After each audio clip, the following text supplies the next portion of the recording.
So, Brenda, we're back with our season on boundaries, and it may not feel like a long gap for our listeners, but for us, it's been several weeks since we've recorded. And so we wanted to just give a little update because it's the holidays as we're recording this. And so we're talking a lot about boundaries with a lot of different people. Mm-hmm. And we're also very involved with our families and with fun extracurricular activities. So what have you been up to? Well, the first thing I just want to mention is we did take our annual ministry retreat. We take it every year, the first part of November. And that was just exciting, relaxing, encouraging. We got some stats that we didn't know that were super fun. And that is we realized that we are almost to our 100th episode. Mm-hmm. And we've been going for 4 years. And in that time, we've had 32,000 streams and reached 70 countries. So it was like, wow, God. I really feel like I should feel like less of an imposter after hearing those stats, and it really hasn't gone away. It almost heightens it a little bit, doesn't it? Yeah, it does. Yeah. Mm-hmm. Oh, well, the other thing I just want to mention is that we did establish something we're calling the Care Well Collective. And if this podcast has been helpful to you, we would invite you to join that collective. We're just asking you to contribute $10 to $20 a month for the 2026 year to help this podcast just continue to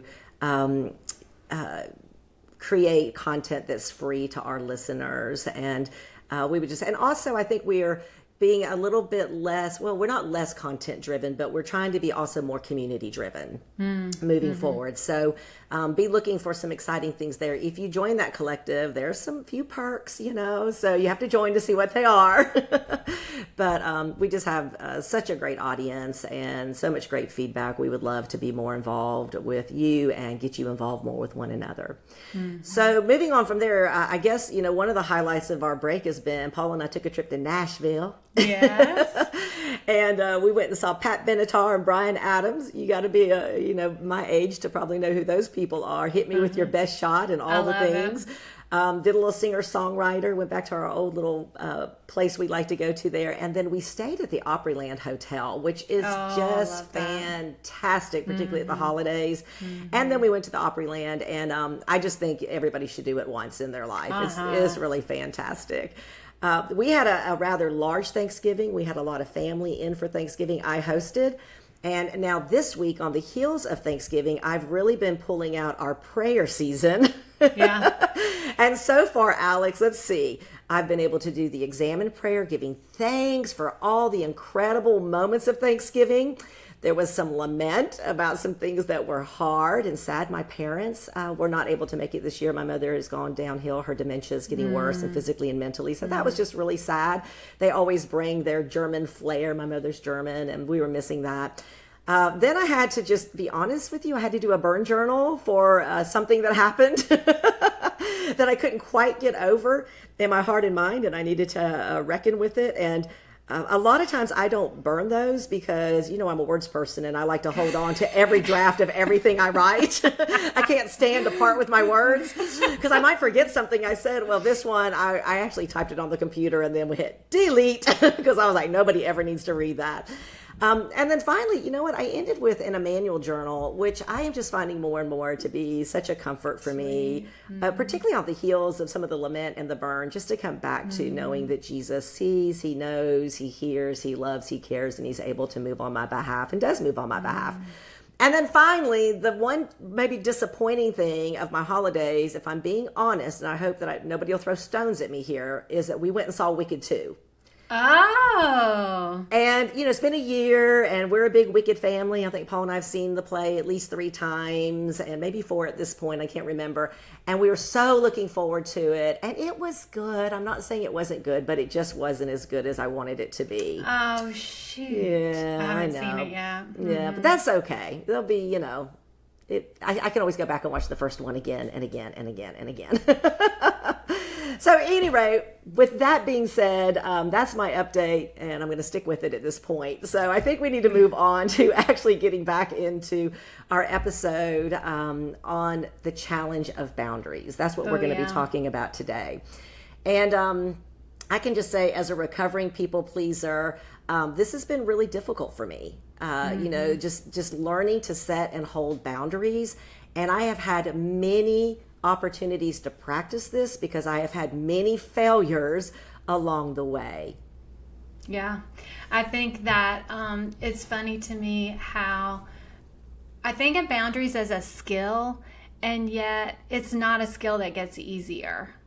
I think I do think we can develop skill in it. I think it's something that we can, of course, learn wisdom in how to do it, but it doesn't get easier. And that's a great point. Yeah. And I think we expect it to, and we're going to talk in a little while about grief, and I think there's a lot of reason why it doesn't get any easier, but it is a skill that's rooted in wisdom, and we are learning to treat others wisely, and we're also asking others to treat us wisely. And so we want to be able to not break other people's boundaries, but we also want to be able to hold our own boundaries with grace and truth. And one of the things we keep talking about in this conversation, and I know you talk about it with people you meet with, is that how we deal with conflict in relationship is directly related to what was modeled for us in our family of origin, what other experiences we've had with difficult people, our own natural personality bent, and then just the sinfulness in our own hearts. So there's a lot of complexity around the topic of boundaries. Yeah, and that's why, God's brought us into a new family with new ways of relating. And so it is a learning process. And we can thankfully overcome those things that make it difficult for us and be able to relate differently. We've also said that, when we hold boundaries too tight, love can't breathe, right? This is like this tightness around it. But if we're loosey-goosey and we don't have any boundaries, then really love loses its shape. Yeah. It just becomes just eesh, So in this episode, we're going to talk at the tensions we feel in setting boundaries, because we tend to all kind of fall into one ditch or another. How setting boundaries is less about dictating behaviors and really more about understanding our identity and living out our identity. And like you said, what role grief plays in boundaries. I'm going to share a personal story on that. And then what hope that Christ offers for those who struggle to set boundaries, which is probably either most of us setting them or setting them wrongly or not setting them at all. Yeah. So as you said, we're going to dive into the tension. And I really like the word picture of the tension, the way we're going to present the tension, that having too many boundaries, we become a fortress, and not having enough boundaries or having too few boundaries, we become a doormat. And of course, we've talked about before that the gospel, there's always a gospel third way, which I love that teaching. And the gospel way with boundaries is recognizing that we do have fences, and that those fences have gates. So there are places where there are no's, there are places where there are don't go past this point, but there are also entry points into relationship. And so the gospel way is to continue to see boundaries as a way to set limits, but also make a way for relationship to continue. So we're going to start with talking about being a fortress. If I have too many boundaries, I'm all walls and no way in. And we've probably all been that at some point in our lives, and we've probably all experienced that in relationship with other people.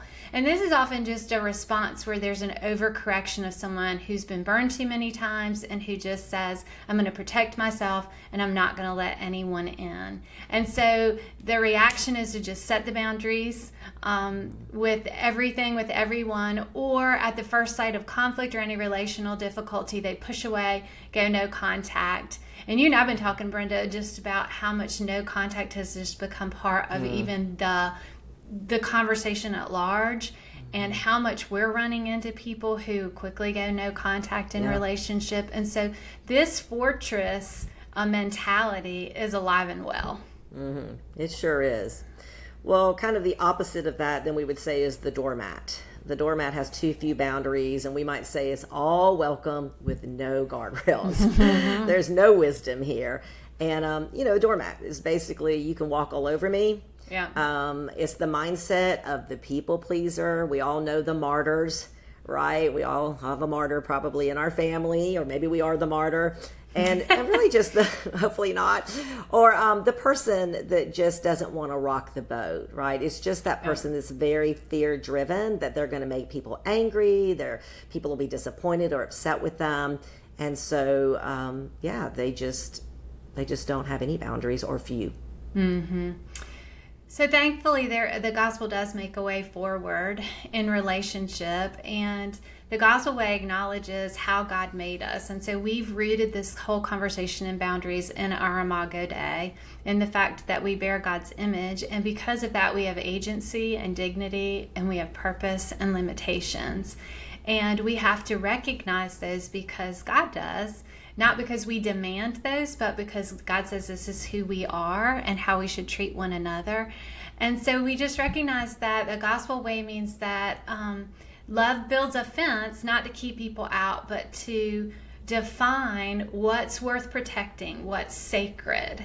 And so we've said grace opens the gates, but wisdom guards it. And so we want to always have a way, like we said, a way into relationship, a way to maintain relationship. Here's the way that you can honor my image bearing and I can honor yours, and we can stay in relationship together. And here's some things that we have to recognize aren't going to honor that. Mm-hmm. Yeah. Well, and we keep saying that this is all about love. It's all about honor and glory. And so, I think we need to also just recognize that there is a spiritual warfare component in this as well. Mm-hmm. That the enemy does not want good relationships, does not want us to be healthy, does not want us rooted in that Imago Dei, does not want us to honor other people in that way. And so there's going to be a battle to be able to be wise in the limits that we set. And so I think what we ought to do, Alex, is just take a little time and maybe look at some of the specific reasons of why it's hard to set and hold boundaries. Yeah, so we want to go through those 4 categories of dignity, agency, purpose, and limitations. And remember that the hardest part for a lot of people about setting boundaries is remembering that we are an image bearer. And so the image bearer that we often have to honor is us. And that feels icky for a lot of people. It feels selfish. And so we just want to remind people that honoring the image bearer in another person also means honoring the image bearing in myself. And honoring boundaries reflects the beauty of being made in God's image. But we do struggle to live that out. So when we think about our dignity, we often fall, again, these 2 ditches of either forgetting our dignity or we try to protect our dignity at all costs. And so a lot of us at all different times struggle to believe that we are worthy of honor and respect. And so it's hard to remember that and ask for what we need in relationships. Particularly, we talk about people pleasers often confusing like humility with diminishing themselves. It's I think a false form of pride, actually. Yeah, I would agree. I confess. Me too. And I would also say that some of this comes out of our suffering story, that if we've had abuse or trauma, we may believe that we have no worth because our dignity was taken from us. It was stolen in acts of violence or neglect. And that can certainly shape the fact that we don't see or understand the dignity that God's placed and the worth that God's placed in us. So we don't even know that we need to protect that. Yeah, that's so good. The second thing we just want to talk about is how we can also give up our agency, or we overuse our agency in the lives of others, and then we become controlling or domineering. Mm-hmm. And again, sin and suffering distorts our identity and our sense of responsibility. So we either over function or under function when it comes to agency or the responsibility. And even going back to your point about just how we are raised, if you're raised in a home where somebody is always making decisions for you, always telling you what to do, you're never really gaining any confidence in how to gain that agency, or so somebody's ruling over you, or if you're just given full reign to run over other people, then as you mature into adult, you're not going to have a proper view of agency, your God-given agency, and how to operate in that as an adult. Yeah, and I think we probably see we see both sides of this, right? We see people who underuse it and they don't ask for things, they don't use their choices, and then we see people overuse it in the sense of they're going to set so many expectations and so many boundaries up that the way into relationships almost impossible. Yeah, that's right. And then we also lose sight of our purpose, or else we elevate our purpose. So we were all made with purpose from God. There's the big purposes that God's given us, but then they're also specific to each one of our own lives. And so we can lose sight of that and just let others trample that in the fact that we never actually get to be people who live out the purpose that God's placed before us, because we're saying yes to so many things out there that other people are asking us to do. But the flip side of that is we can become so focused on this calling or purpose that we believe God's given us that we elevate that above everything else. Yeah. And there's no way for other people to be in relationship with us because we have kind of shut ourselves off from sacrificing and giving and truly loving others because we believe we have to do this one thing. And it's really a way that we confuse the good things that God's given us and we make them too big and we make them God-like things. Well, I'm even seeing already in each of these, love is the equilibrium, right? Love is the balance of this all. And so it really takes walking in love, walking with Jesus, learning Jesus's ways. And it's the same with our limits. If we ignore our limits or we place too many limitations on people or situations, then again, we begin to destroy love. And oftentimes, in our own pride, we can think, I can do it all, or I have to do it all. Nobody else can do it like me.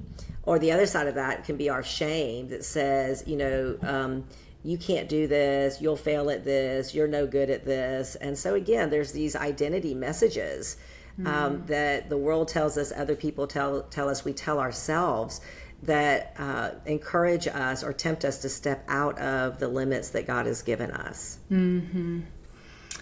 Yeah, so we talked about how boundaries not only protect our image bearing, but it also brings honor to others and to God. And I really have not thought about this as much until we created this podcast, that boundaries can ultimately be an act of worship, that they're an expression of the way we want to love God and obey Him, and the way we want to love other people. And therefore it is a worship issue, as almost all things are. That's right. I just never thought about it in that paradigm. Yeah.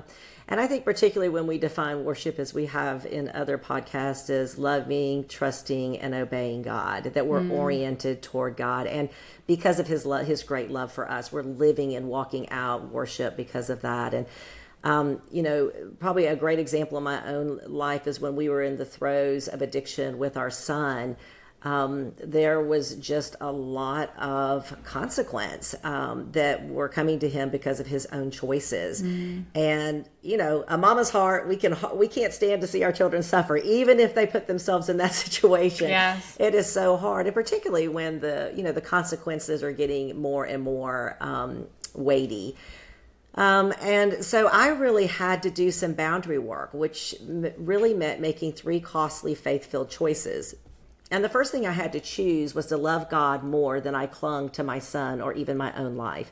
I go back to that verse in Luke 14:26. If you want to be my disciple, you must, by comparison, hate everyone else, your father and mother, wife and children, brothers and sisters. Yes, even your own life. Otherwise, you can't be my disciple. And so our deepest allegiance has to be to Christ. Not because He wants us to love our family members any less, but because only His love can truly save them or us. So in other words, in comparison, I just had to say, I'm going to choose to love God. And if I'm going to love Him, it means I'm going to have to trust Him and obey Him. And that was the second commitment. I had to choose to trust God's wisdom above my frantic understanding and entrust my broken heart into His care. All of my instincts, were shouting that I was responsible, in charge, needed to fix it, needed to cover it. needed to do all the things that would shield him and lessen the fall and lessen the impact for him. But I really had to trust that God was doing something deeper than any amount of rescue I could do, any amount of rescue that I could do. And so in the third thing, I had to choose to obey God rather than to try to control outcomes. And, when you're in a situation like that and you have to step back, Alex, it can really feel like betrayal. Particularly when it's a close family member or a close friend, when somebody is very damaging in their relationship with you and you're having to step back, it feels very counter-Christian, very counterintuitive, right? But stepping back sometimes can actually be obedience and the most loving thing we can do. And, it really is like that idea of surrender, because in surrender, we have to choose to trust. We have to choose to trust. So surrendering the illusion that I could change or determine the story or lessen the consequences. And, all of this time, which was over a decade that this was going on, I just had to keep placing my heart into Jesus's hands, because this repeated process of learning boundaries, of keeping boundaries, of speaking boundaries, of having unspoken boundaries, of all the things, of even knowing is this a legitimate boundary? When do I step in? When do I step out? All the things that come with that just were so hard, and it broke my heart time and time again, because the last thing I ever wanted to do was have that level of a boundaried relationship with the son who I love so much. Yeah, I wonder if you could just say a little bit more about it feeling like betrayal, that stepping back felt like betrayal. Like, who did you feel like you were betraying? Let's just be really clear. You mean like in terms of my son? Or yeah, of course, because a mother is supposed to stand with her child, and at all costs I should be there, and I should be the one that has hope, and I should be the one that's rallying at his side. And in fact, that is a tension in and of itself in your heart, because in your heart you can keep that posture of like, I am for you, I am on my knees begging God to save you and redeem you and keep you and all those things. But in practice, I have to make some decisions, because you are a hurtful, harmful person to our family, to me. What you bring into our family is actually dangerous and unloving. And by actually not establishing boundaries, I am winking in essence and saying it's okay for you to be less than who God created you to be. Right. Where by actually having some boundaries, we were saying, you know what? It's not okay for you to treat us this way. It's not okay for you to act that way, because God has better for you. And we're not going to rescue you from the consequences of the things you've chosen, because we are hopeful that these will actually serve to be the discipline from the Lord that will bring you back. Yeah, I think it's just really helpful for you to put words to how that felt like betraying him, and how you had to work through that in order to be able to set the boundaries, like how you had to think about the image bearing in yourself and your family members and in him. And you said something else that I think we have to talk about when we talk about boundaries. You said, it broke my heart over and over again. And this is where the grief part comes in. And this is often where I see boundaries, like people understanding, even they can get to an intellectual, logical understanding that boundaries is the wise thing to do in the relationship. But because they don't want to enter into the grief that boundaries bring, they will pull back from setting those boundaries. And I think first we have to deal with the grief of the loss of relationship with the person, because and the grief of our expectation for what we longed for the relationship to be. And so there's a lot of grief within us, just within our own hearts, if we're going to be able to clearly communicate boundaries, if we're going to be able to lovingly communicate boundaries. Because what I see people do is not deal with their grief, and then boundaries come off as harshness.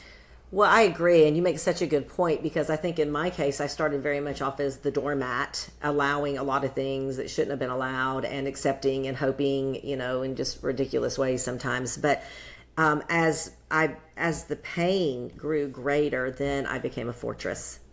when I didn't deal with the pain, right? Because all I needed it then was to self-protect. I have to protect my heart. I have to protect my family. It all becomes about me and the protection that I can give to everybody around me. And at the end of the day, I mean, in a situation like that, there is no way I could protect my heart. Only God could protect my heart. And I was very limited even on, yes, I might could put physical boundaries to protect family members, but I couldn't protect their hearts either. Only Jesus could do that. Yeah. So sometimes the pendulum has to swing almost to the other side. And then I mean, it is the journey in which I learned how to deeply, deeply grieve. And it was in that grief that I was able to hold that tension. And that kept my heart soft.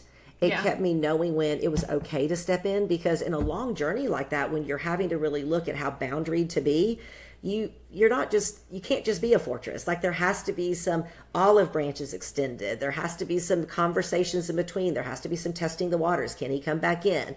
You know, those sort of things. So, in grieving, you just have that continual surrender, trust, obedience, obedience. And in doing that, I think your heart stays in a place where Jesus can really bring true comfort and deep comfort. Yeah. And when you get to the other side, which by God's grace we have, there's not all of this collateral damage. Like, our son will actually look on and say, it was good for you. Yeah. He was in other relationships that continued to be very enabling and damaging. And, you know, those relationships don't exist anymore. Right. So now he can look back and say, I'm so thankful, because I would have completely ruined the relationship with my family had I been allowed just to come in and do whatever I want to and act however I wanted to, and during that season. So it actually was a protection for the relationship, the longer term relationship. Right, the future. Yeah. And I want to touch back on what you said about the pendulum swinging, because if we're talking to people who are having to set boundaries in their own lives, or they're sitting with people who are trying to learn how to set boundaries, I just want to normalize that the pendulum is going to swing. Yeah.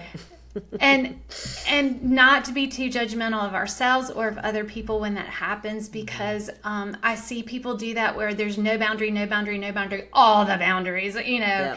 Yep. And I just want to encourage you, like, you will come back. It will become more organic. It will become more in step with the Spirit. It will become more Spirit sensitive. Yes. But sometimes the pendulum has to swing for somebody to learn how to set a boundary. And so it's just kind of a part of the process. So don't go too hard on yourself. Don't go too hard on other people.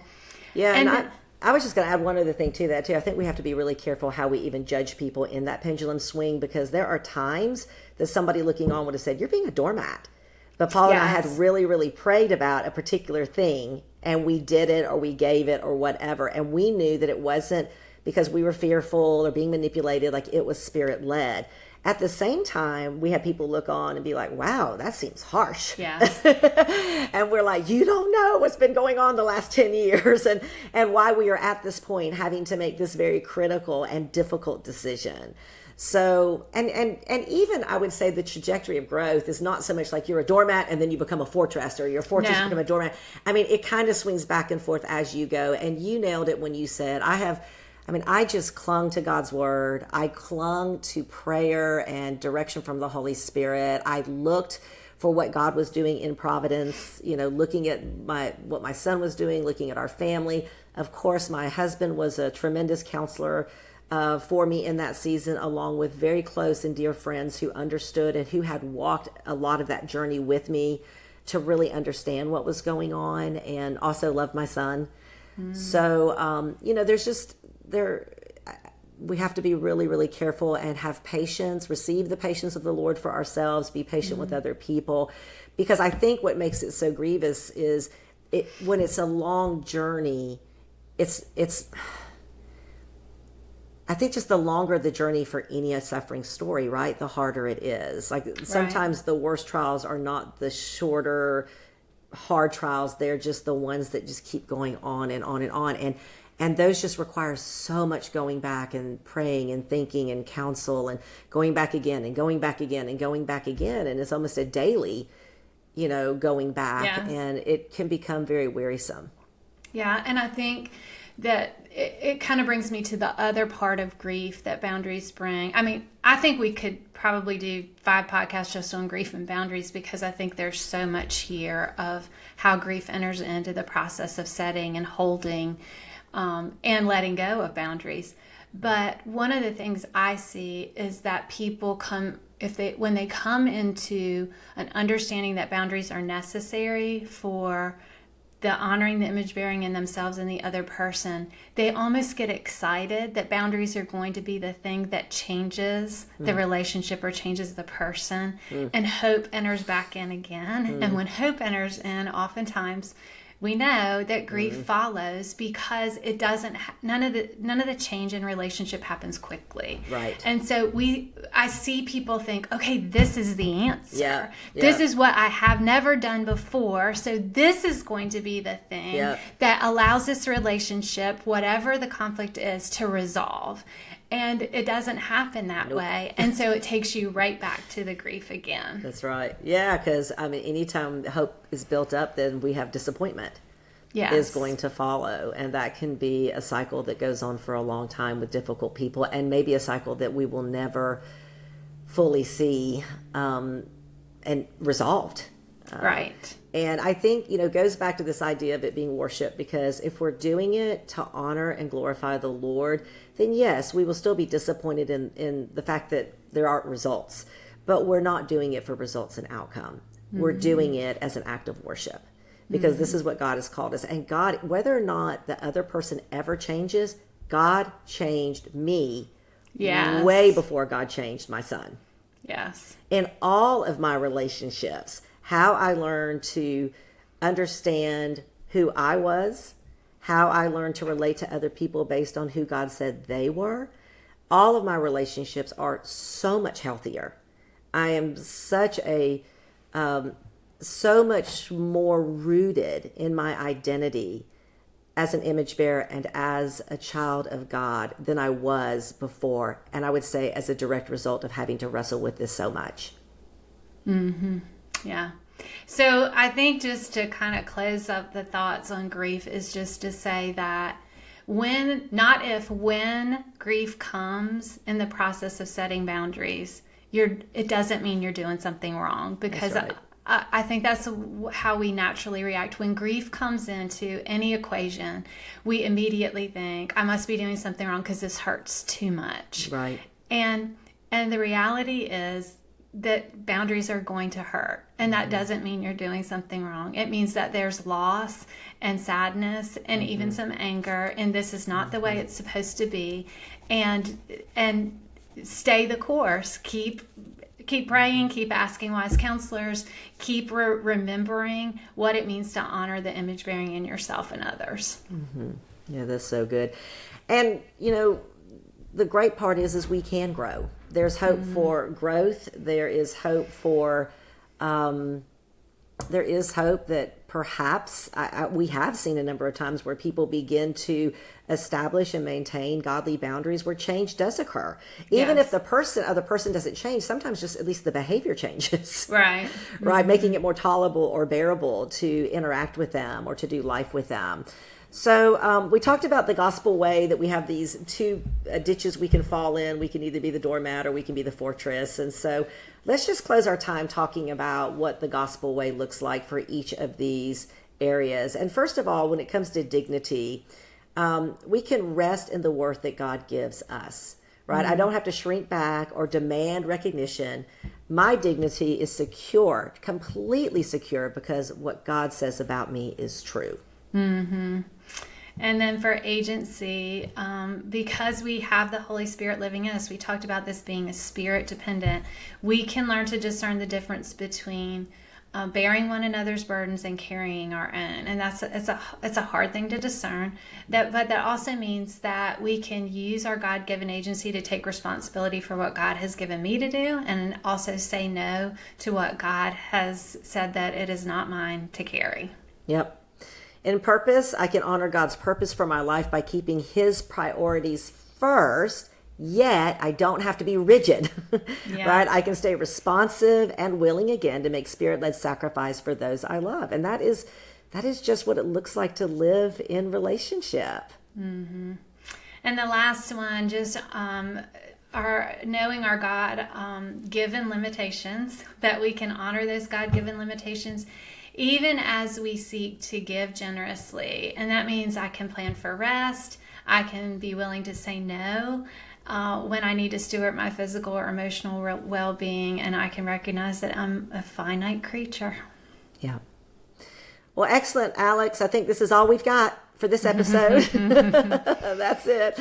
I think this is, I say this every season we do, but it's just true because you and I are working out and living out so much of this. It's not like we come up with these topics and we have all the answers and we've done everything right. Like, this is real. Let's do a podcast on something we're really good at. Right.